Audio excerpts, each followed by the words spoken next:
Well, thank you so much, Morgan, for joining me today. Super excited to chat about the journey of Geoship, sort of its mission and vision. I've followed you guys since inception, really, and just love to see the maturation and the innovation that went into this idea, and going to change a lot of lives, I think. So before we get into Geoship, talk a little bit about your journey and what was sort of the catalyst, for taking this on.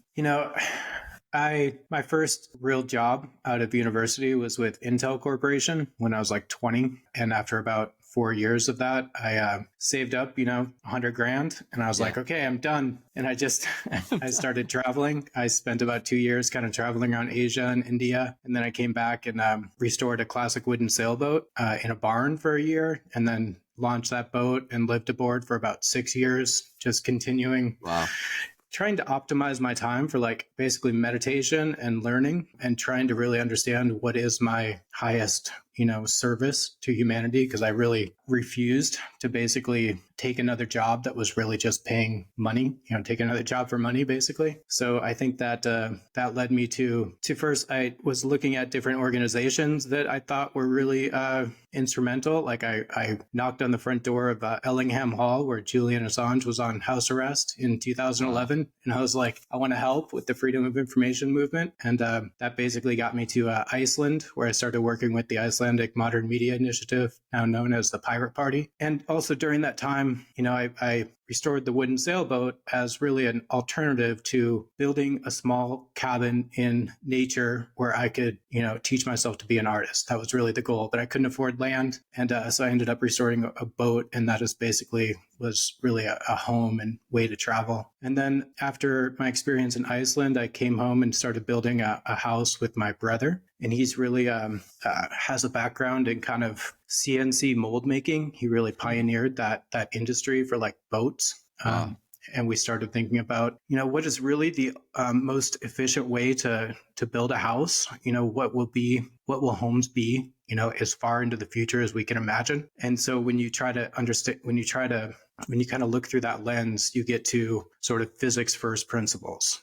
What is the geometry, the material science, and the manufacturing method that is most optimal? And that's where ceramic domes, injection molded in factories, can be very autonomous and ultimately the most affordable, sustainable homes on the planet, just based on the physics. Like if it's not a geodesic dome, it's some other structure that takes more materials and more energy to produce, because the dome just is the lightest, strongest, most efficient means of enclosing space known to man. So the geodesic dome combined with this is really a new material science. It was developed at U.S. National Labs called chemically bonded ceramics, and it's a bioceramic. It's actually used in the human body for bone repair. So this entire dome, including the frame, the exterior, and the interior, are all bioceramic, carbon fiber, and hemp fiber composites. So the chemical composition is phosphate, magnesium, potassium, calcium. Same stuff our bones are made out of. So if it's not, and it's technically a geopolymer, and there are quite a few other geopolymers that are just as exciting almost, that could be substituted into the process. At a materials level, if it's not geopolymers, it's like wood, metal, concrete, petrochemicals. Those are pretty much like the main material families. Sure. So geopolymers, and if it's not if it's not molded, you're cutting things from stock materials, or you're 3D printing on site. And the injection molding, it can be extremely autonomous and fast. So that was really the impetus. Is okay, the most efficient structure on Earth. And now how do we bring that into a village building model and a cooperative model that could just, really transform, catalyze the regenerative future? And that's really what we see Geoship as, is tools for people to build affordable, sustainable homes in regenerative communities in order to really build the future that we believe is possible. I want to talk a little bit about that, segueing from the idea, right? And kind of maybe having that conversation with your brother, and that probably sparked the real interest in okay, let's actually build something. Was it hey, I want to build something for myself, like you did with the boat? Or was the idea all along is hey, let's build a company where we plan on building thousands of these, hundreds of thousands of these? Or, at the beginning, was it just, hey, I want to build one for myself? Well, we started on Whidbey Island which is, if you're familiar, it's just a little island outside of Seattle. And the initial vision was really about sort of an artisan community that can build homes and little structures. But we're kind of focused on like just small scale. And then we realized as we got deeper into the material science and the technology that it's like, wow, this is like a global solution. These ceramic domes are going to be everywhere in the future. And so how do we really bring this into the world in the best way possible?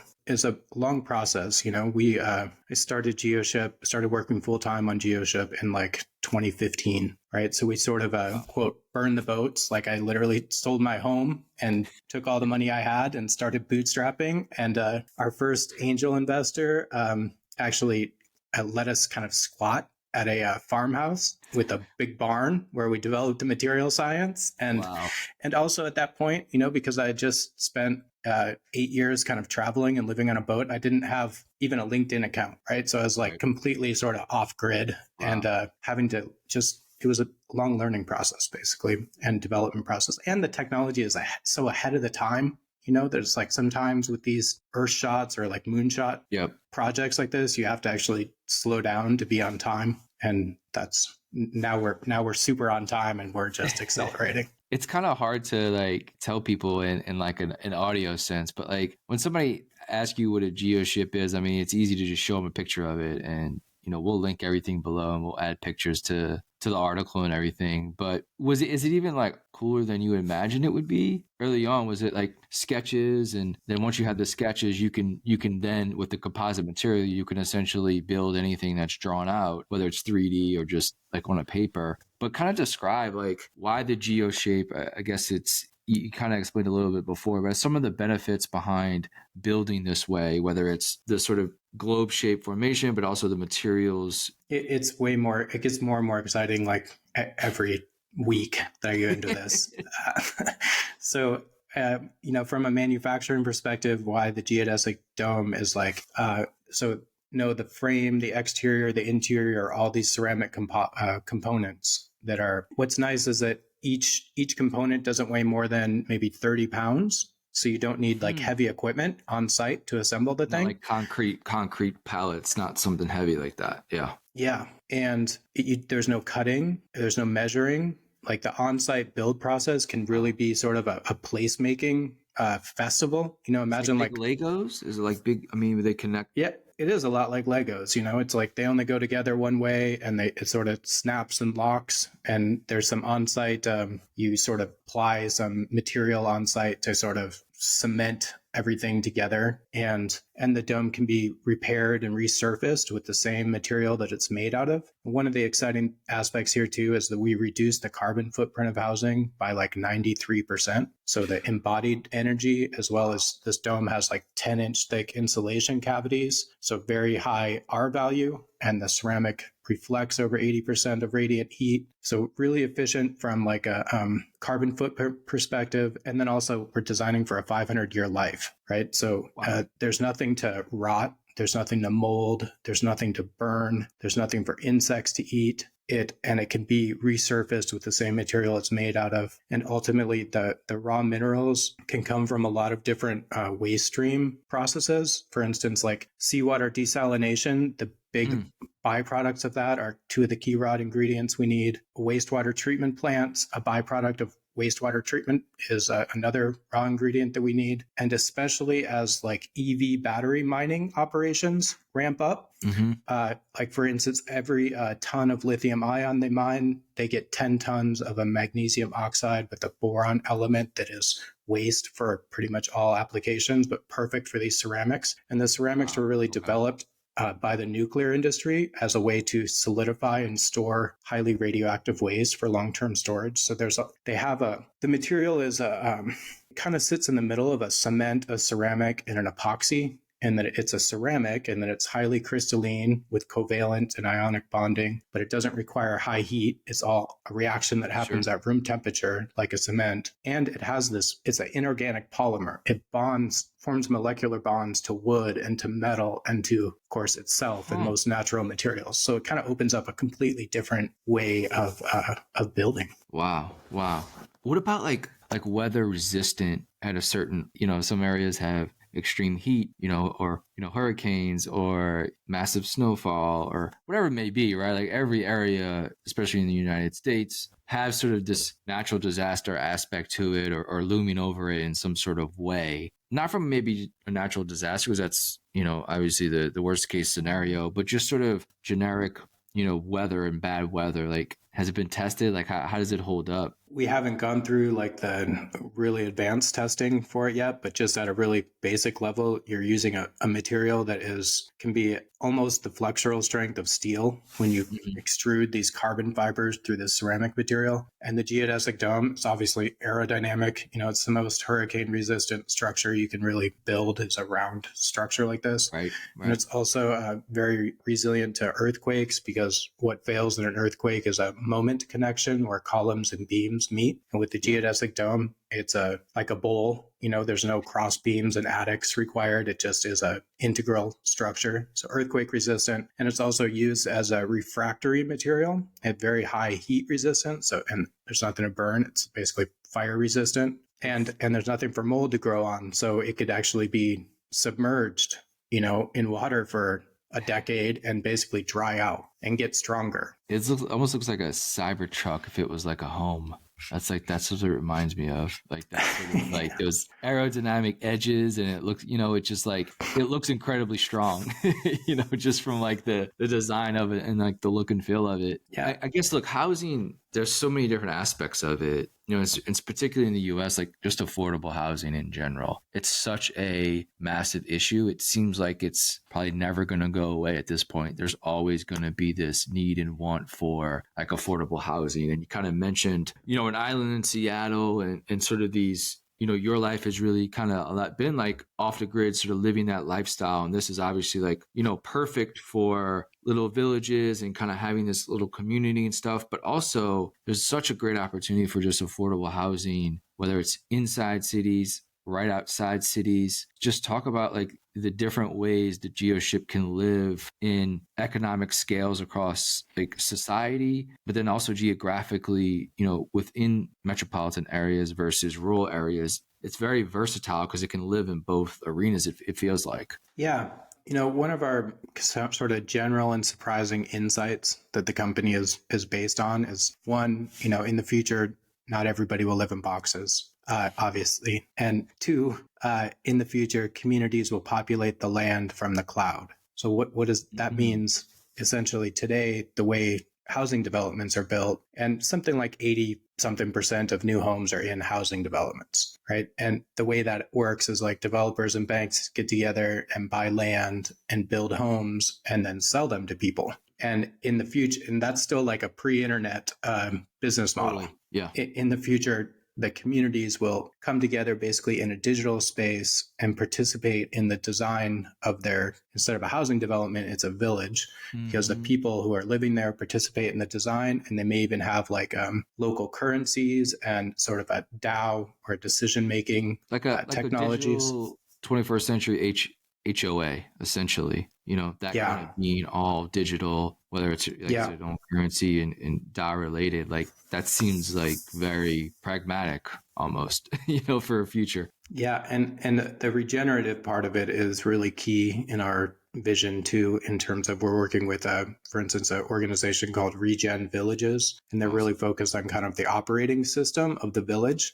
How do you, when you have an empty piece of land, how do you understand sort of the ecology of the land, and even the magnetic mapping, even indigenous kind of trails and knowledge can all be put into a machine learning algorithm to kind of optimize how this village can be integrated with the local ecology to actually be regenerative, to make the soil better, to, have common kind of meeting places, and just reflect the sort of culture and purpose of the people who came together to build it. I want to just talk about your kind of journey as a founder, because like you said, you came in and didn't even have a LinkedIn, right? So you started from absolutely like nothing, and like trying to navigate this world of, starting a company and a brand and getting it off the ground. Like, what was that like for you just early on? And I know you guys did a crowdfunding campaign a few years ago, I think at this point. I guess just walk through that process of being a founder and building this really from nothing, right? Not having like the network, not having any type of idea how to do this. Like any like tips or advice you would give to first time founders that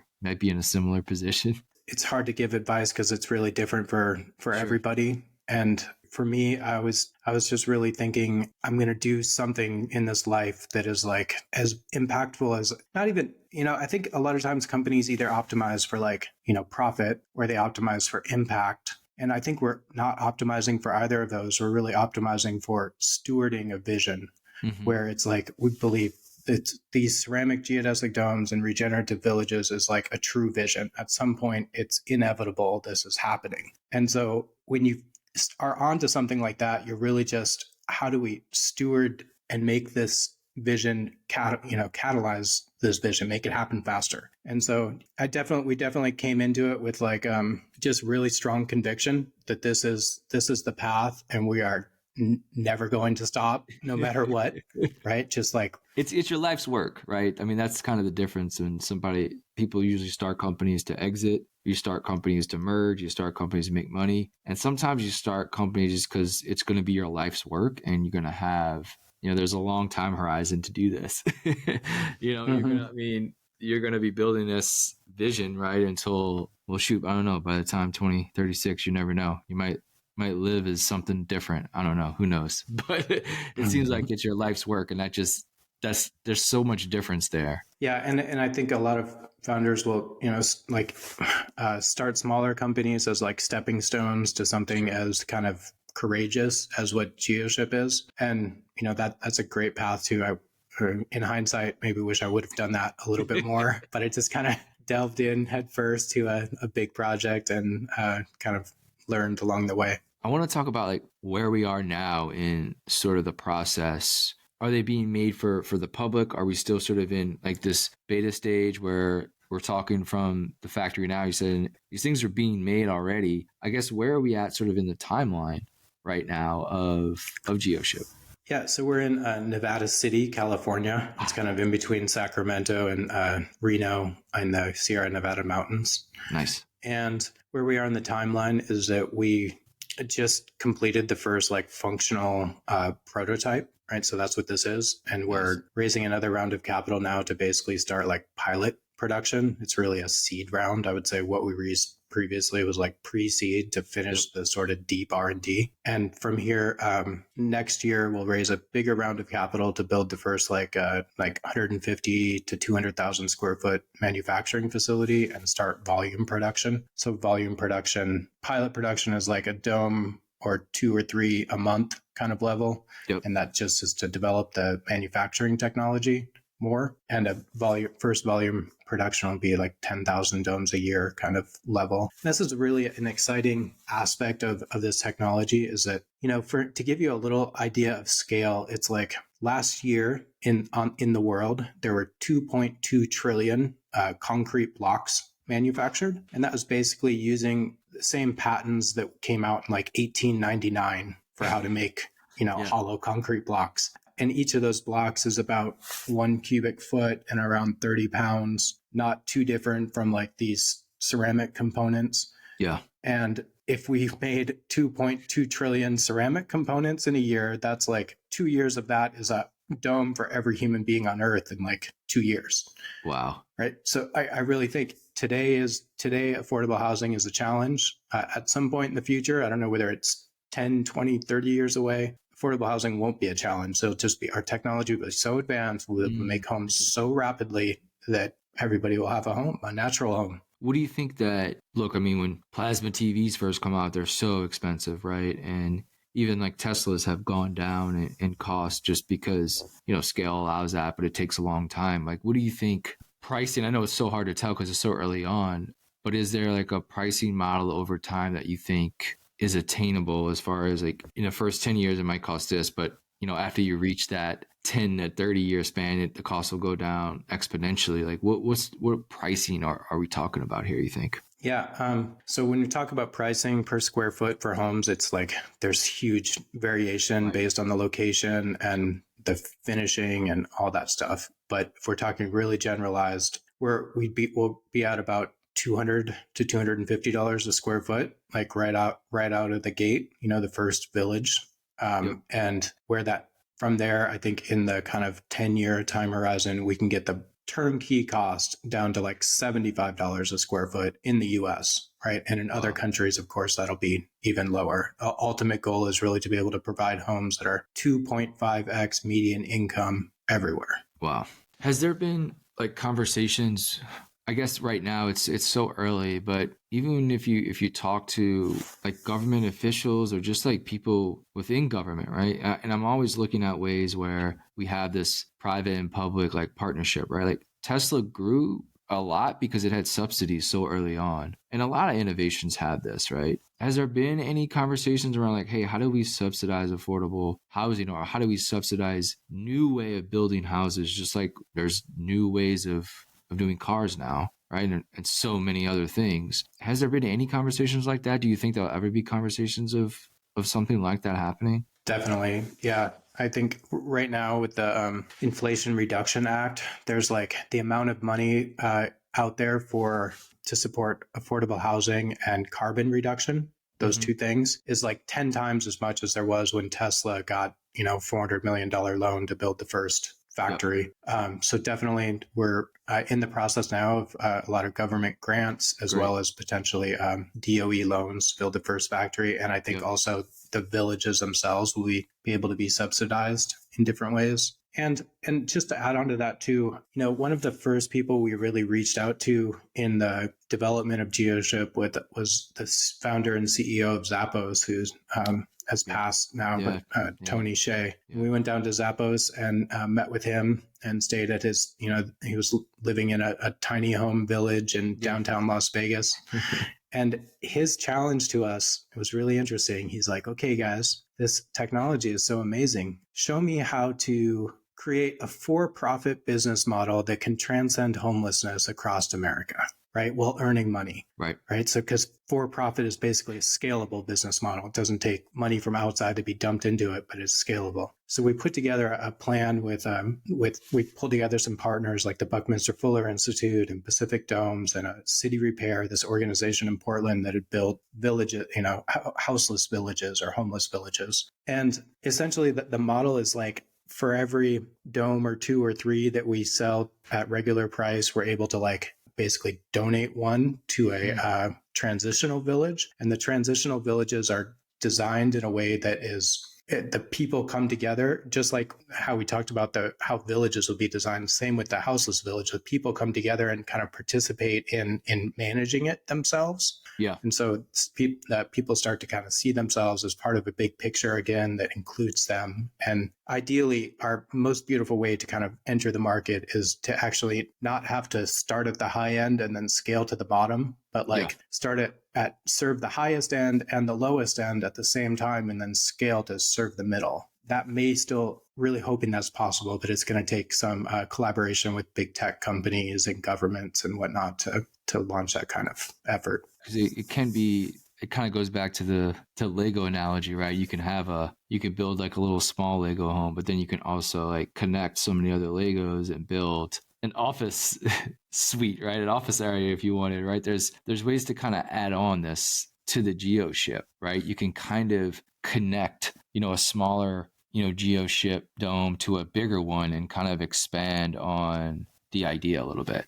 Yeah, totally. And really the dome is sort of the most fundamental shape. It's like a triangulated sphere.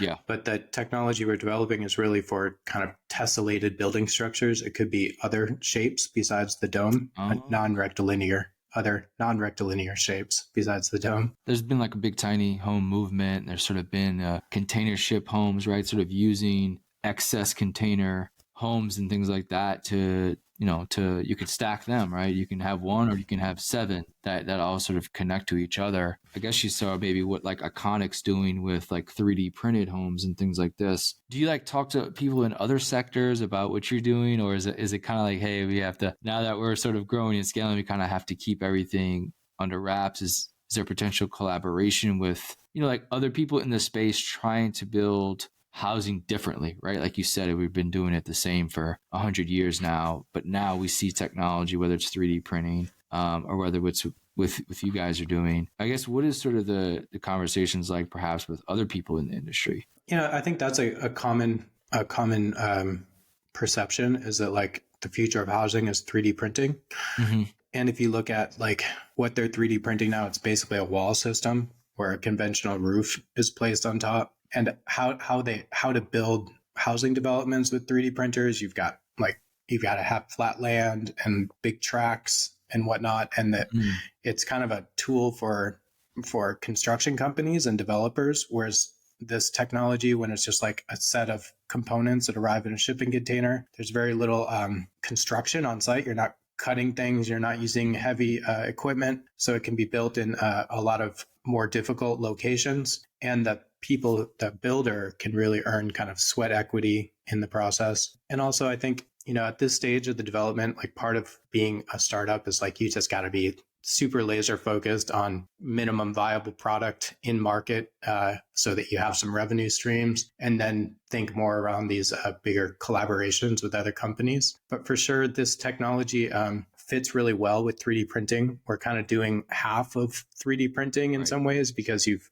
got to have, material blending in you have to have a continuous output of like this ceramic material. And then that goes into either a print head, or in our case, it's just going into a head that's dispensing into a mold. But we're also have on-site 3D printing applications. You guys are doing another crowdfunding round, on this time on Republic. What are some of what's this round going to do? Like, what stage are we at where the capital from this raise is going to go into building out prototypes? Is that kind of what is needed at this point in time?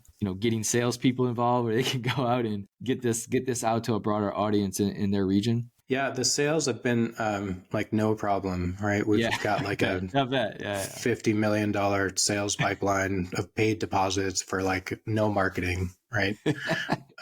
So sales haven't been a problem. And I think what we really do with the proceeds from this round is iterating on the prototype to kind of have a production ready, fully engineered, certified product, and then start pilot production where you're just developing the manufacturing technology while you're producing, a dome or two or three a month kind of thing. I want to kind of end on, we talked a lot about the mission, right? And the vision, and, what you kind of, thought about early on, and what's gone up to this point, right? I mean, it's pretty amazing, my man. But like, when you look at the next 5 years or so, what are some of the goals and successes that you would like to achieve? Yeah, in the next 5 years, is an autonomous factory that is producing, around 10,000 homes a year. And also the first village will be complete by then, probably here in Nevada City. And the village, usually are somewhere between